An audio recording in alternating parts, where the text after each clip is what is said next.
Family issues بسیار زیاد شده. اونایی که نکاح میخوانه ما از اونا هم تر یک ریسرچ کردم که معلوم کردم که وقتی که شما نکاح میخوانین از مؤمنین و مؤمنات و از مردمی ازمو ایوری چی مگه تقریبا اکثر چی مگه که بسیار زیاد کس دوباره رجوع منه برای طلاق، برای دیورس و برای جدا. ازاده چی در استرالیا بگر، چی در یورپ بگر، چی در کویته بگر، مسئله فیملی ایشوز که استینیم مسائل خانگی بسیار زیاد است. همونطور بی‌عربی جوانها بسیار زیاد است. همونطور مسائل سیاسی ازمو بعضی نکات در ذهن ازمو که مایا در خدمت شما عزیزان مطابق حالات و شرایط و نزاکت حالات را که درک منی و تزیه ها و تحلیل ها را که میخوانی در خدمت شما عزیزان ما عرض منم. خب ما در برابر یمو اصل موضوع خو این مسائل های سیش و منده این هر سوشل ایشو را شما را ارجاع میدم به طرف یوتیوب کو چینل کو اون منجی شما توخ کنین اینجا دیگه سوشل ایشو را ما بیان نمون وقت نیه. چون در قرآن دیشو ما در خدمت شما مطالبی که آیه را خواندم یا ایها الذین آمنوا اصبروا و صابروا و رابطوا.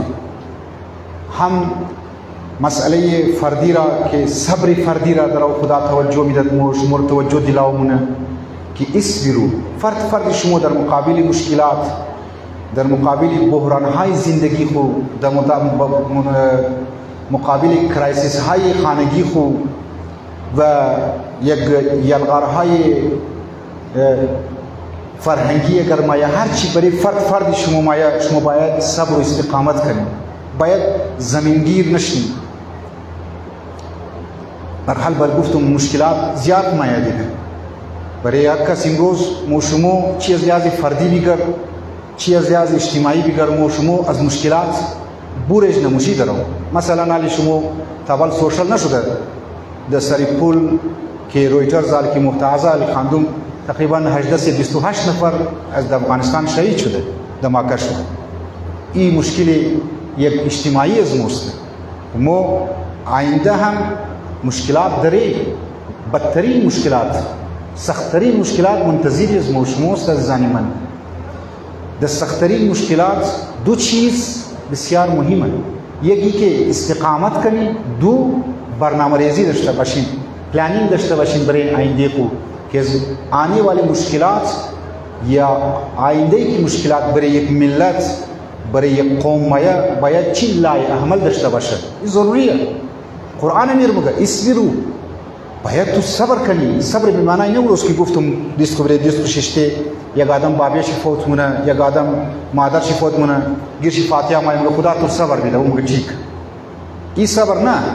صبر به معنی که انسان را زمینگیر نکنه مشکلات. یک فرد از خانه انسان از دنیا موره.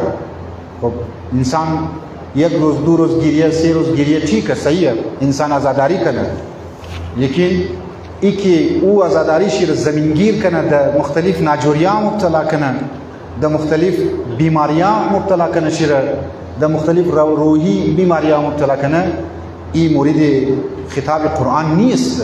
قرآن میگه که باید شما صبر کنید. این معنی صبر است.